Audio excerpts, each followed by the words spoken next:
Good afternoon, and welcome to the Howard Family Devotional Service.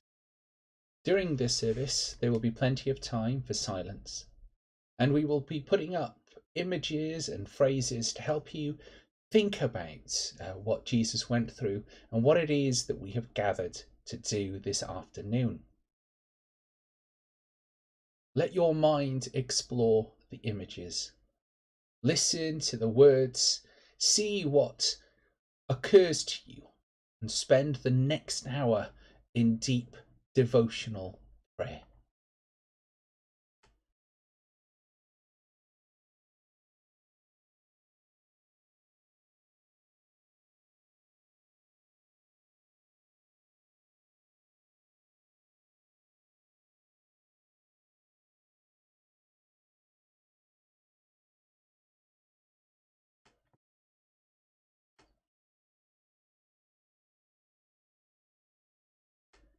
Rarely will anyone die for a righteous person, though perhaps for a good person, someone might actually dare to die. So God created humankind in his image. In the image of God, he created them. It begins with an act of creation, an act of incredible humility.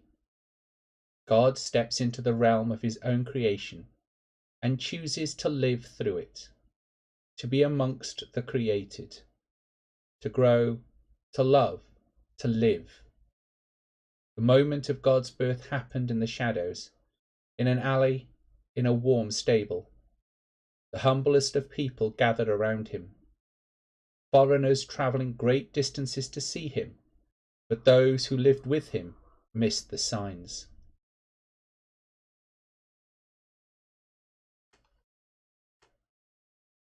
Signs of God speaking once again to his creation. God speaking in the heavens, in the hearts and minds of the wise men, through his messengers, the angels. Not everyone who listened heard. Not everyone who heard understood. Not everyone who came into contact with God even noticed.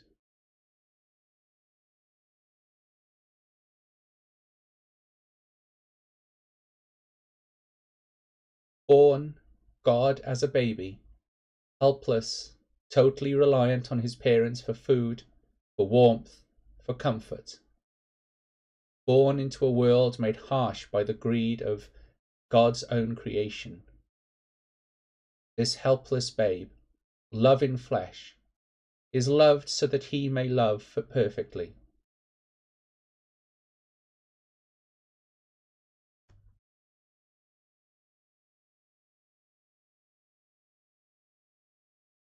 His beginnings are one of being surrounded by those who love and care for him. This is not how his life on earth ends. The one constant in his life, his mother, is one of a handful of people who stand by him despite many promises. What must have those early years been like? To have left the glory of heaven, the power of God, to walk among his creation.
Life's heaviest burden is to have nothing to carry.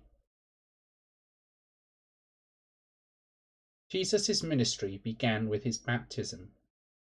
In his baptism, again, some people heard thunder, others heard the voice calling out to the one with whom God was well pleased.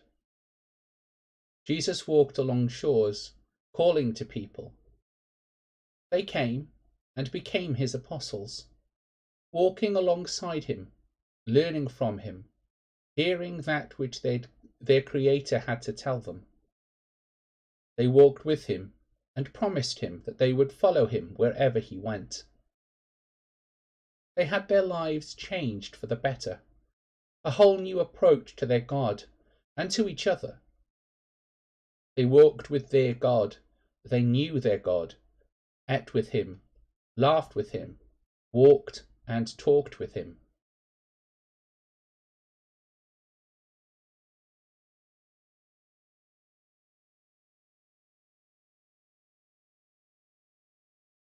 They even passed the time of day with him just because they could.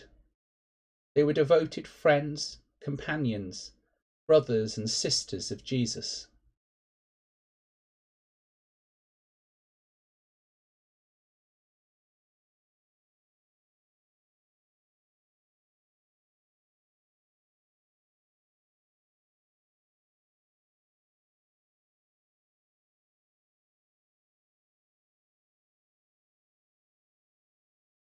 They revelled in his company. They were swept up in joy and in laughter. They celebrated their days with him.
You cannot control the length of your life, but you can control its breadth, depth, and height.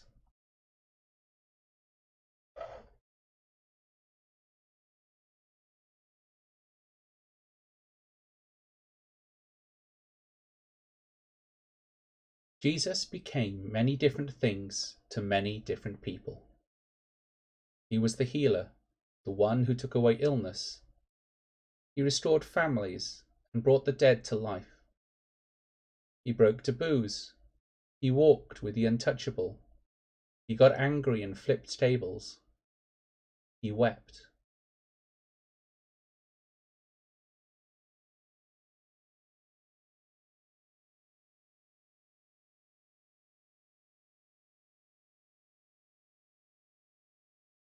He talked with the religious leaders and the people, and he spoke as one with authority.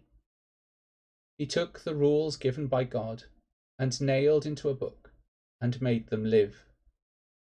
He brought back to the rules the Spirit of God.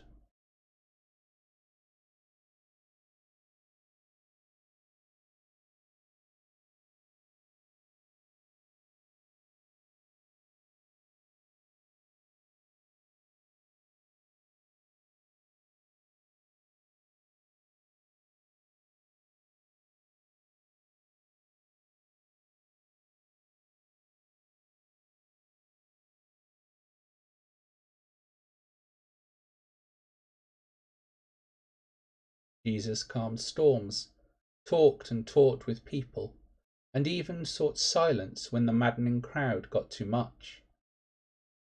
He was tempted by the devil, offered all worldly power and wealth one could ever wish for, and turned it all down.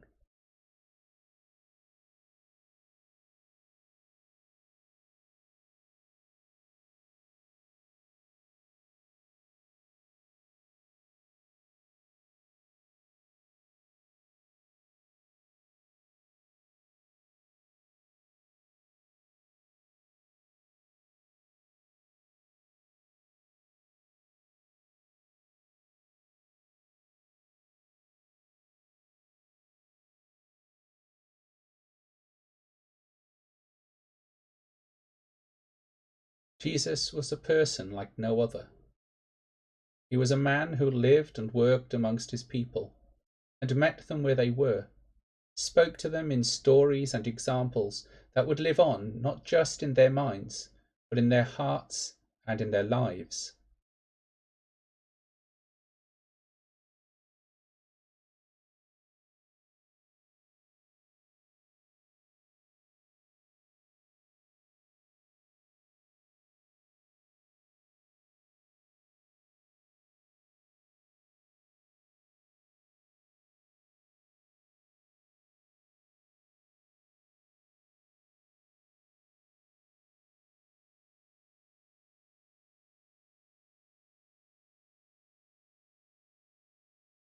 Jesus was a man who, with gentle authority, changed the way lives were lived, the way the world was approached, the way one person should approach another.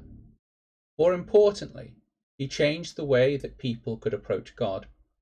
He showed them that God did not live locked up in a temple on an exclusive hill, but that God walked with them, cared for them, loved them.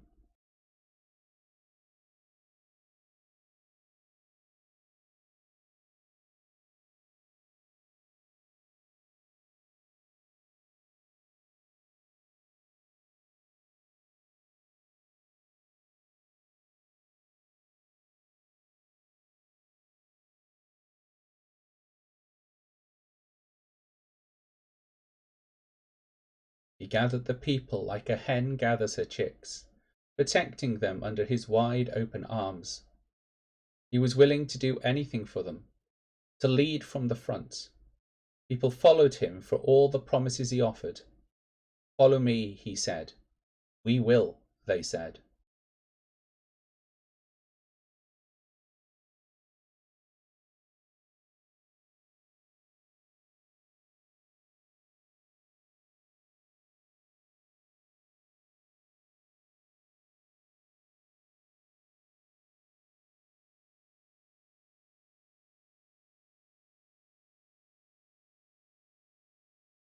Jesus had many sides to him, and different people responded to him differently.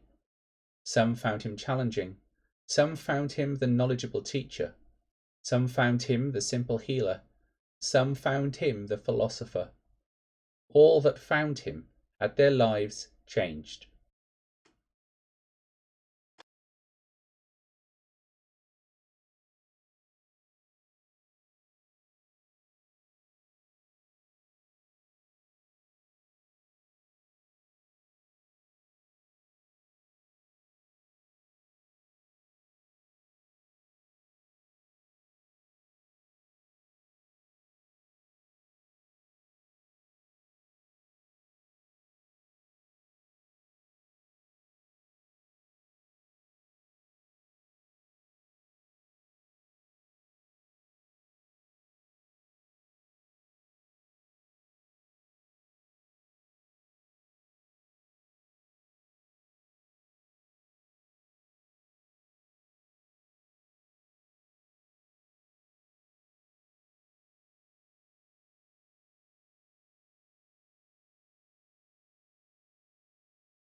Life is fragile. Handle with prayer.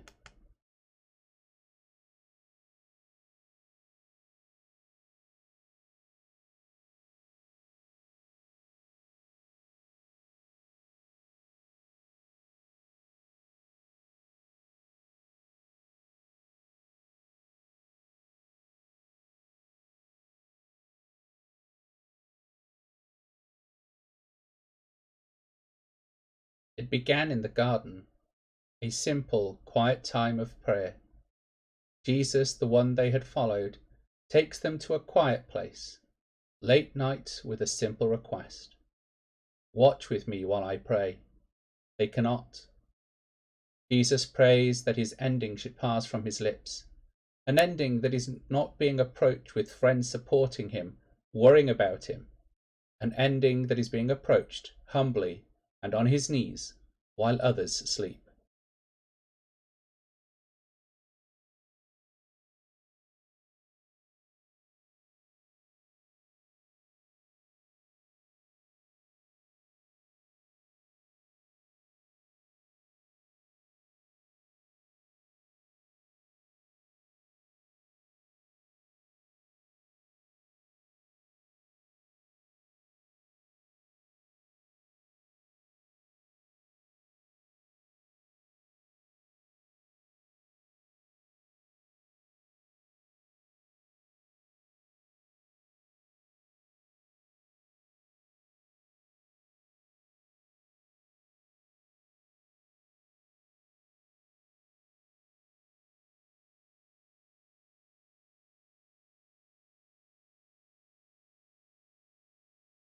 It is with a kiss of friendship that Jesus is betrayed into the hands of the authorities.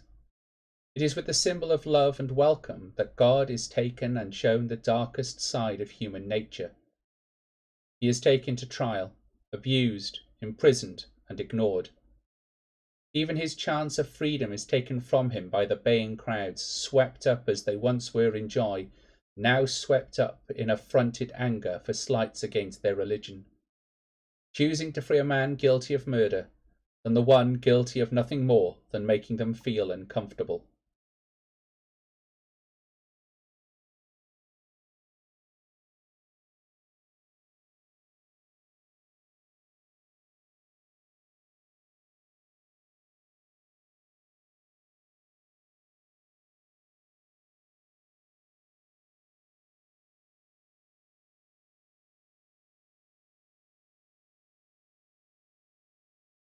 His friends insisted that they would not deny him, that they would walk with him every step of the way.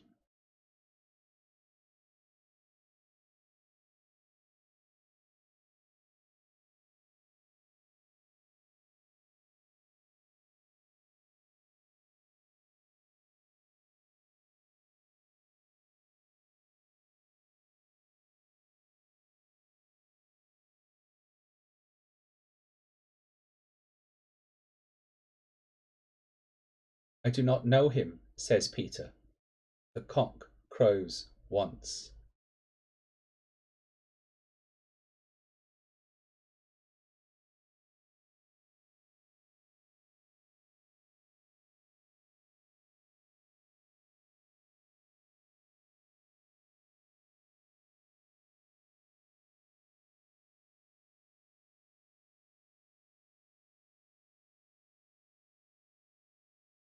I was not with him. You are mistaken, says Peter.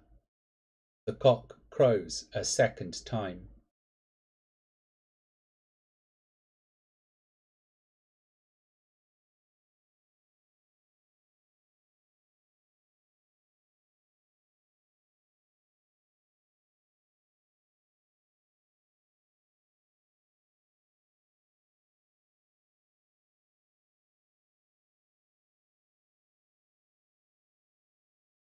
I have never seen this man, says Peter.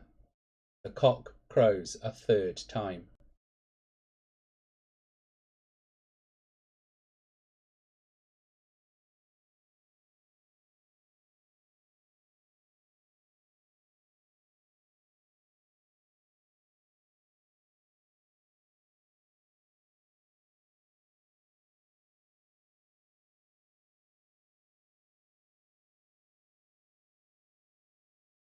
Peter realizes the truth and escapes into the darkness weeping.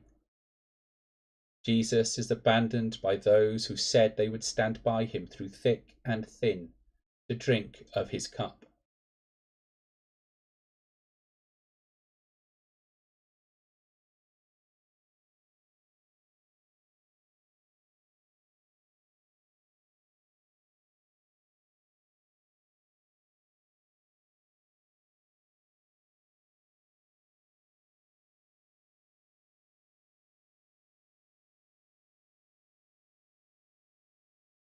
Rarely will anyone die for a righteous person, but perhaps for a good person, someone might actually dare to die. God abandoned by his creation, again, betrayed, this time by a kiss.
A burden borne alone is crushing.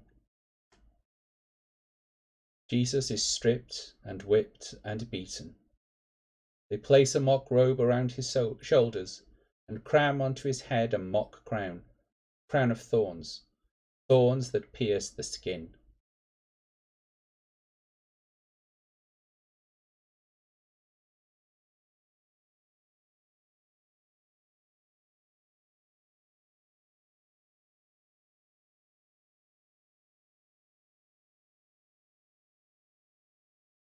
He is made to carry the crossbeam that will be his undoing upon his back. Heavy foot after heavy foot through jeering crowd, and worse, crowds that simply do not care.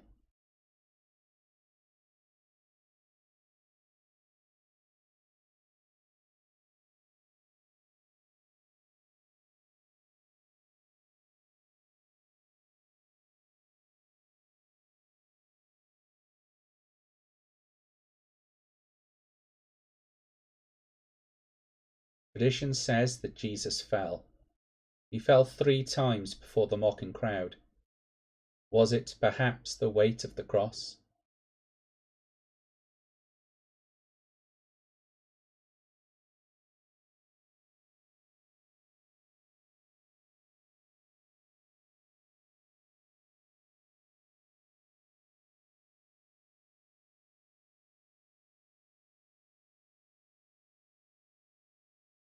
Was it exhaustion at trying to save an ungrateful people?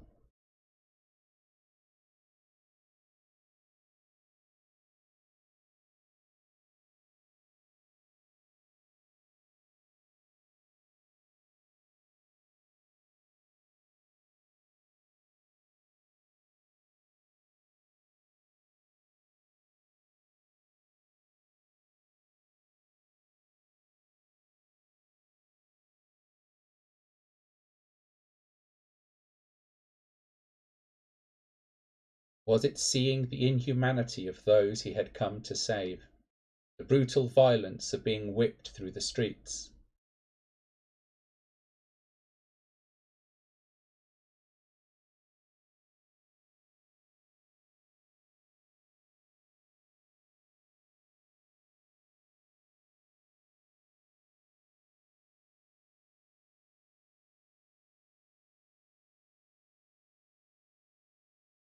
Simon of Cyrene is then asked, or perhaps forced, to do something that none had thought to do, to try and bear the burden of Jesus.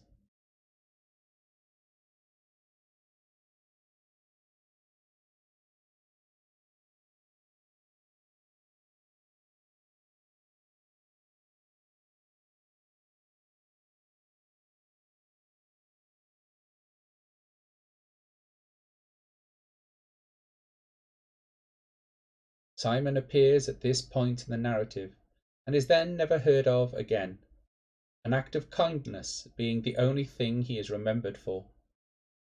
While most people stood in the crowd, joining in with mocking attacks, Simon alone stood next to Jesus.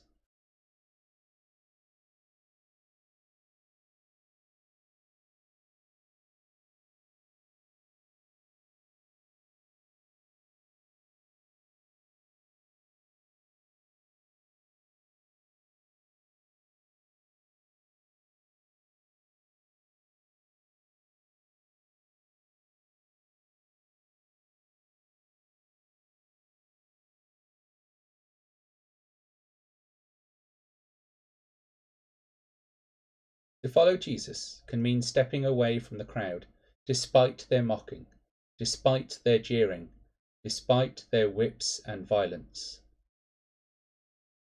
What a heavy burden to have to carry, the burden of the cross.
We are like butterflies who flutter for a day and think it's forever.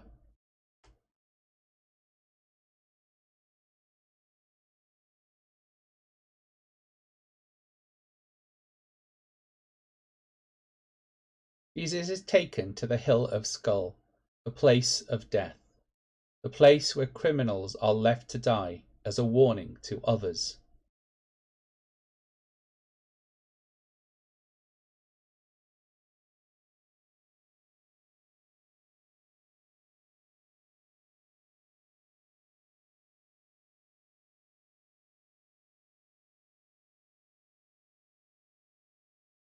There his hands are tied to the crossbeam, his legs to the main brace, with no finesse or pause, but methodical, an action that the soldiers have done 1,000 times. Nails are driven through the arms and the legs of the God-man Jesus. The nails are not accurate, they just need to hold.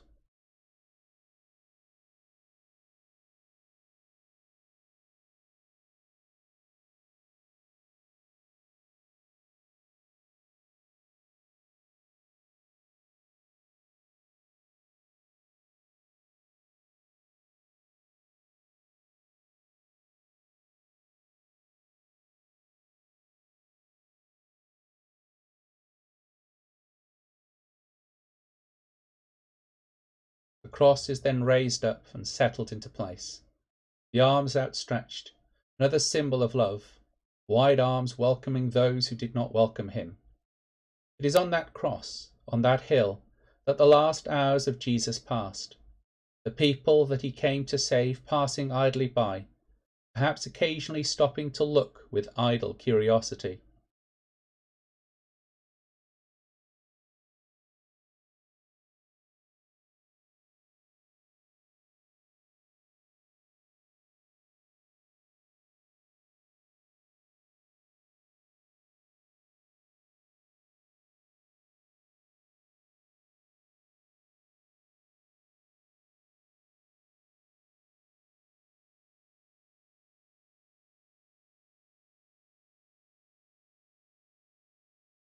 There at the foot of the cross are those that have not abandoned him. They are small in number. They are the outcasts from the group, the youngest man and the women. Is it only ever the outcasts that truly stand at the foot of the cross?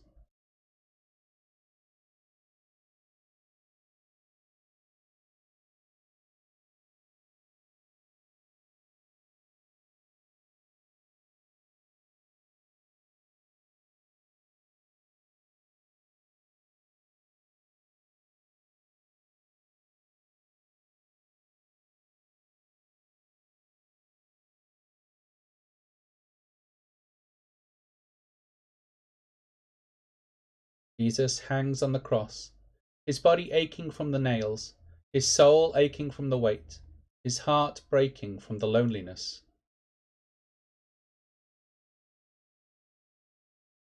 I will follow him, they said. I will follow him wherever he goes, they said. Where were they now?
On the cross, Jesus died as he had lived, in love and care for those around him. He gave his family to John, and John to his family. He gave forgiveness to the unforgivable.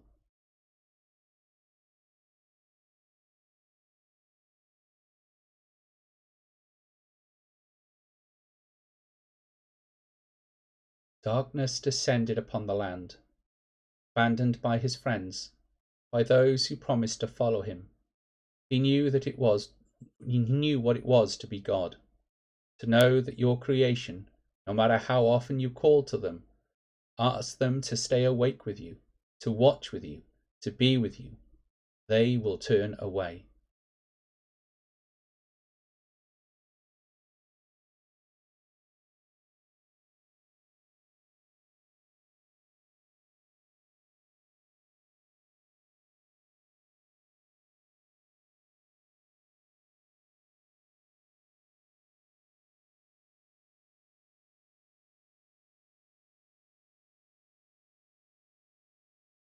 As Israel had done time and time again, so did the disciples.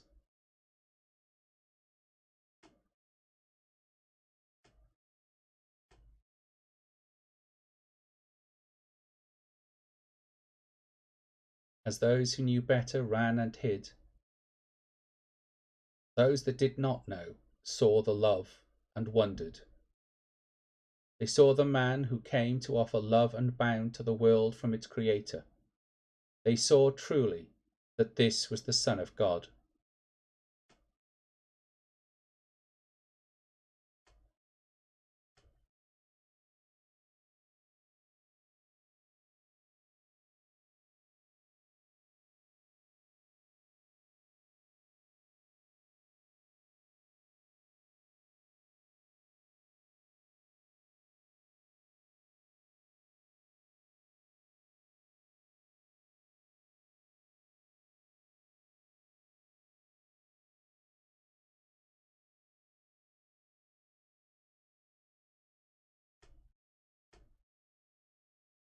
Darkness descended on the land as darkness descended on Christ. Final moments on the cross were harrowing and terrifying. This one act, ripping the veil that man had placed between themselves and God, tore at the very core of the God-man.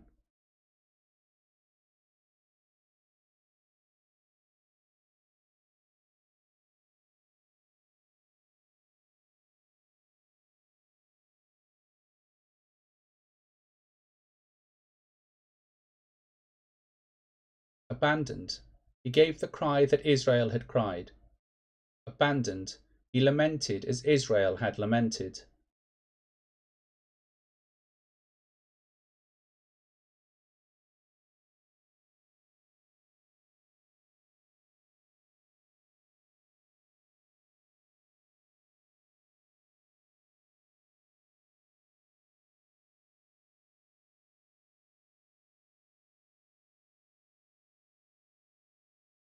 Jesus hung, abandoned, in the silence and the darkness.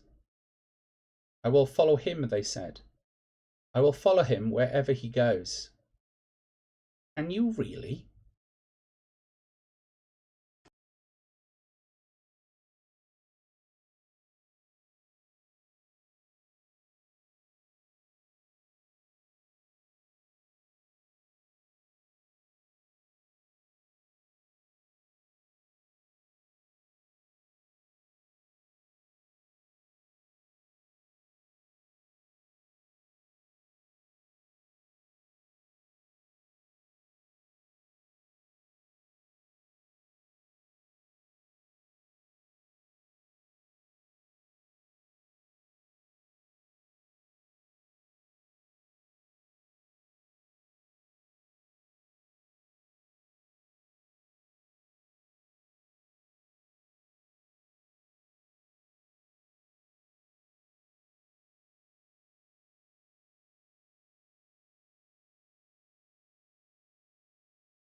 Rarely will anyone die for a righteous person, though perhaps for a good person someone might actually dare to die.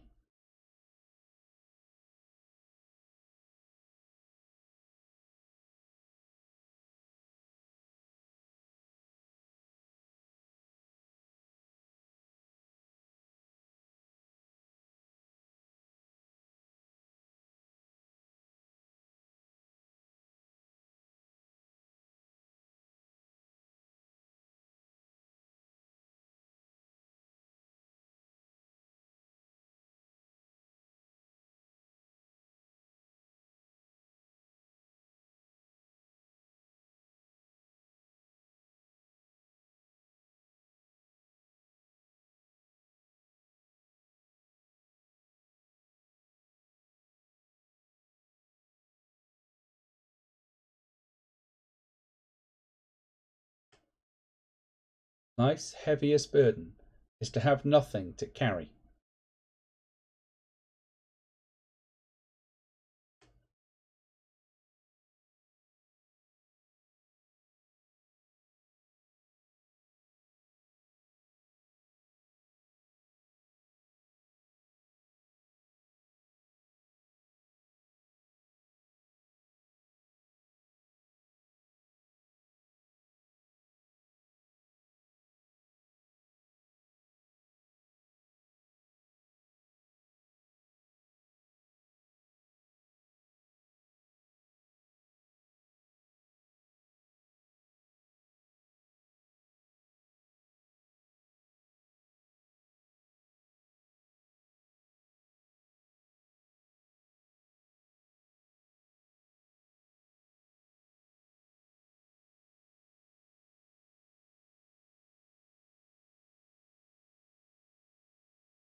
You cannot control the length of your life, but you can control its breadth, depth, and height.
Life is fragile.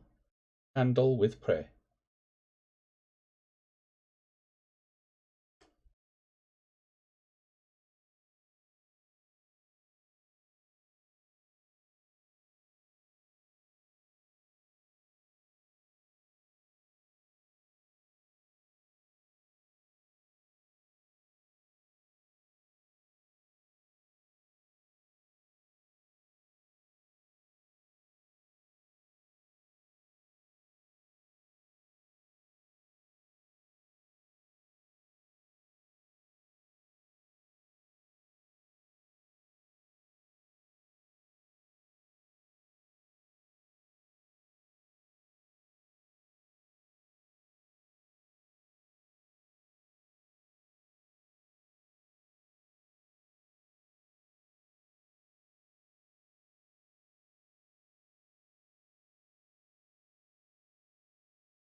A burden borne alone is crushing.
We are like butterflies who flutter for a day and think it's forever.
Abandoned to show his love for the world, Jesus cried out, Eloi, Eloi, lama sabachthani, which means, my God, why hast thou forsaken me? And with that, he breathed his last.